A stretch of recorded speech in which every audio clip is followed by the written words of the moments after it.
So I'm going to be giving you measurements because the chances of everything that we have to be so matchy-matchy are going to be slim. But we're going to do measurements, and that will be helpful for you.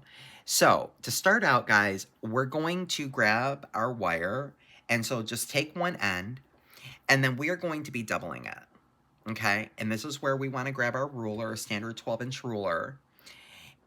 I'm going 2 inches past the 12, and that's where I'm going to cut. And again, I doubled it, okay? And I will cut our wire there, okay?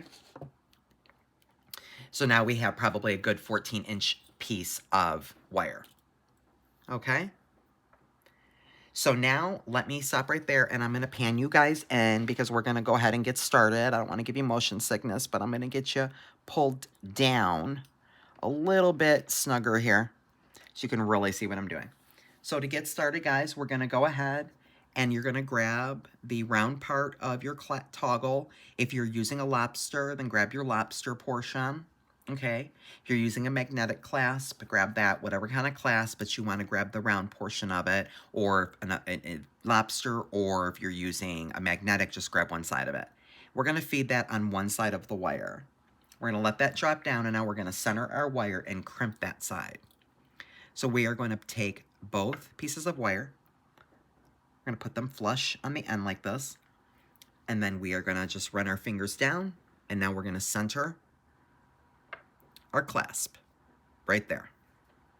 Okay, and now we are going to, keeping our wires together, we are going to feed on a crimp.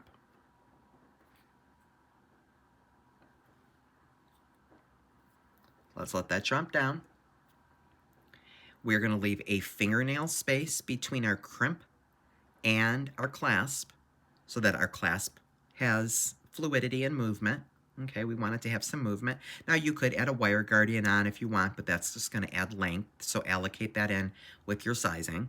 I'm not going to use it today because I want all my wire to show through because it's become part of my design. So I'm going to go ahead and crimp that off right there. Okay, and I'm going to use the magical crimper here, so I'm just going to go round and round until I get this and to look like a round bead, and I get rid of all my corners and my edges on my crimp. Now if you're using a regular crimp, that's fine too. It will work perfectly fine either way, this technique. So we've just crimped that off, and now we're ready to start. Now what you're going to want to do is go ahead and keep both of your wires together, and let's feed on one of our 2 4mm beads on both of our wires, and we'll let that drop down. And this is what we have to start. Okay? And then this other 4mm bead we will reserve for the end. Okay? Now we will begin our ladder stitching. So what we're going to do is we've got 2 sets of sizes of crimps. We've got 11/0s and 8/0s. But for me, this is all I have left of these, and I don't have enough to do the full length. So I'm going to skip the first 2 sections of my bracelet with these, and I'm going to just be putting on 3 of my 11/0s, and then we'll get into that, and then I will really start to explain about the seed bead process and some other tips and tricks as we get through. But what I'm going to do to start is we're putting 3 11/0s on each strand.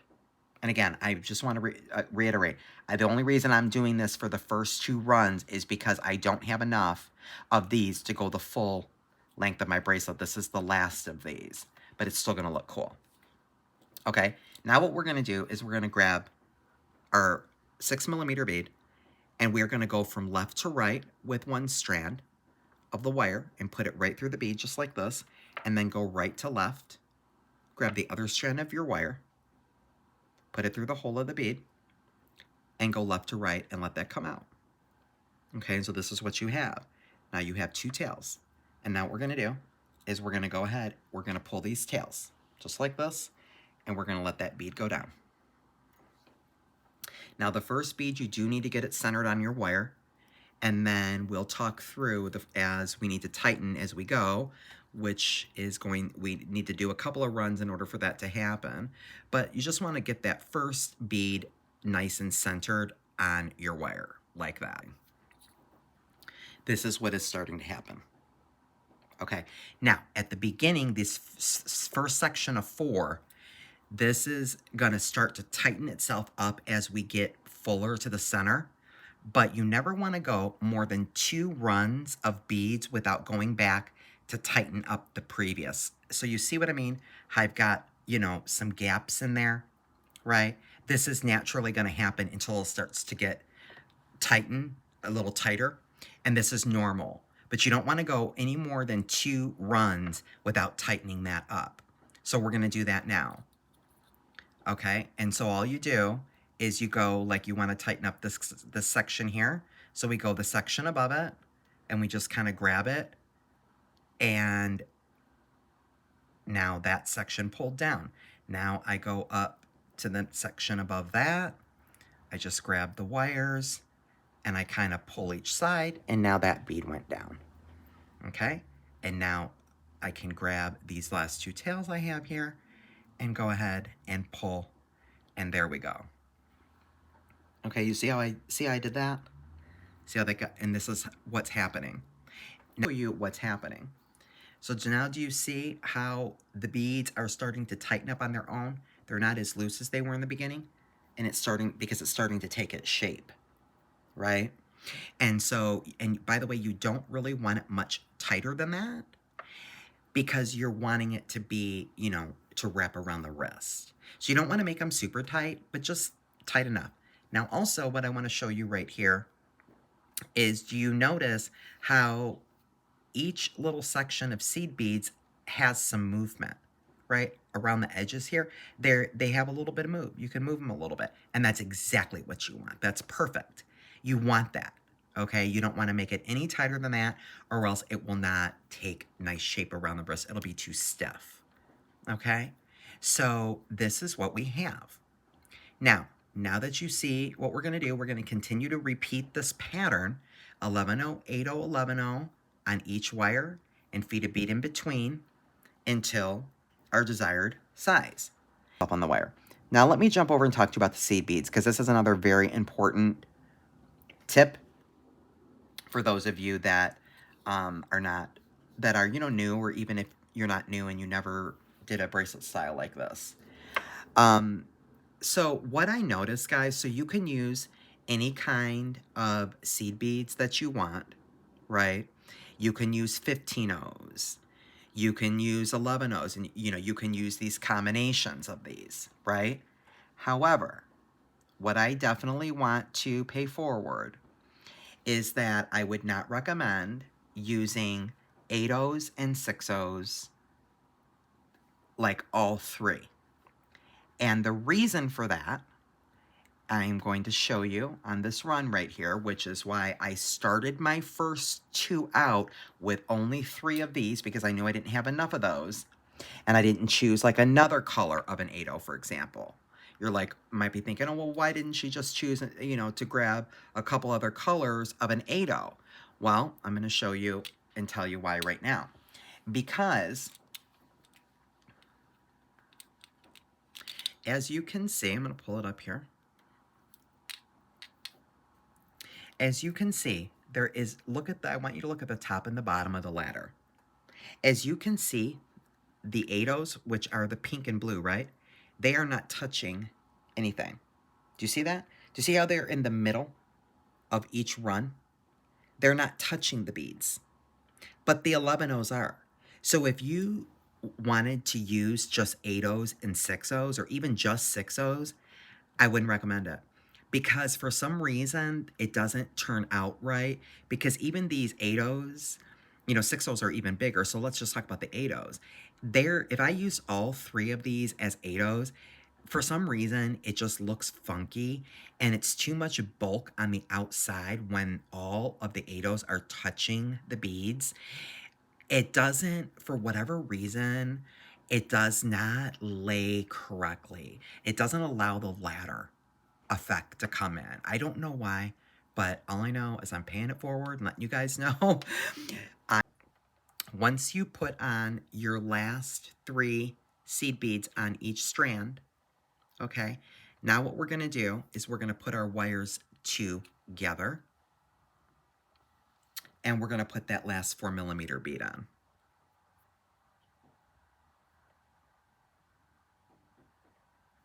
And we're going to feed that on both the wires there, okay? We're going to let that drop down. And now as you can see, I'm going to show you there, you see how our beginning and our end matches, right?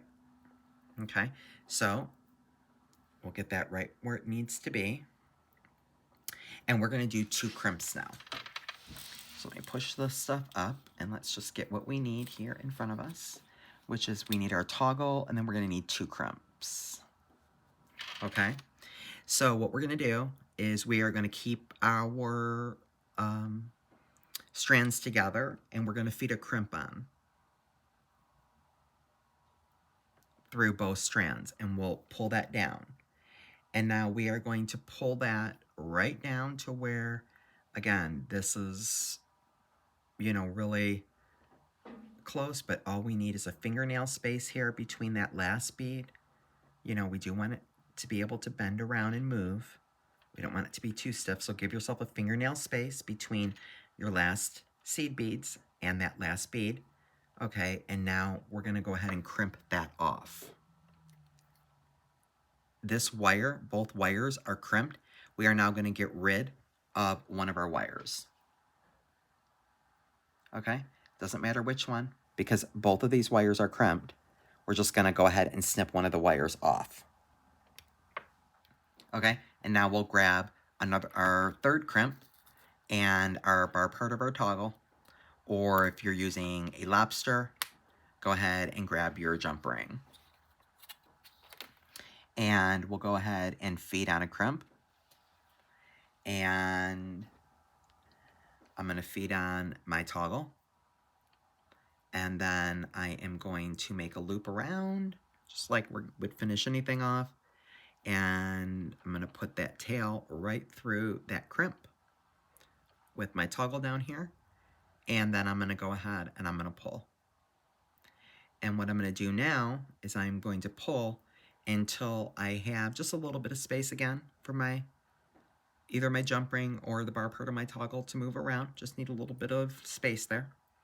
But in this case, for me, because I'm using the magical crimper and it's being fussy on this wire, I know that I need some dummy wire.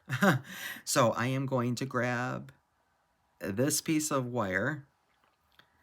I'm going to grab 2 pieces actually. Well, 3 should be fine because that's 3 pieces. Okay, so we've got 3 pieces of wire in there.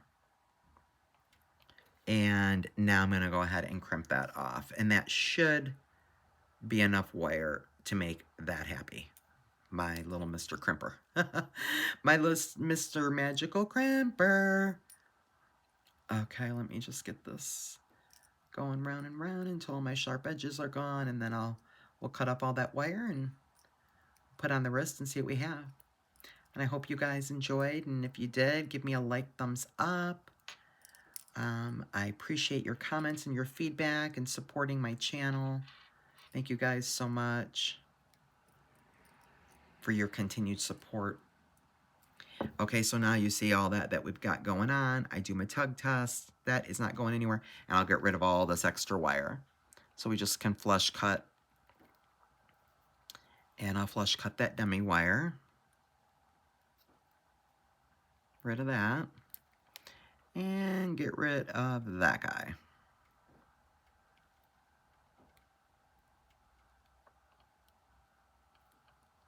I don't want to cut my loop.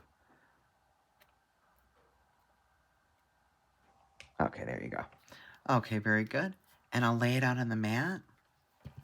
And I'll pull you guys up a little bit here and show you what we have.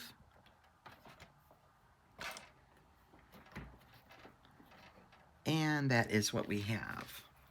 We have ourselves a ladder spring bracelet.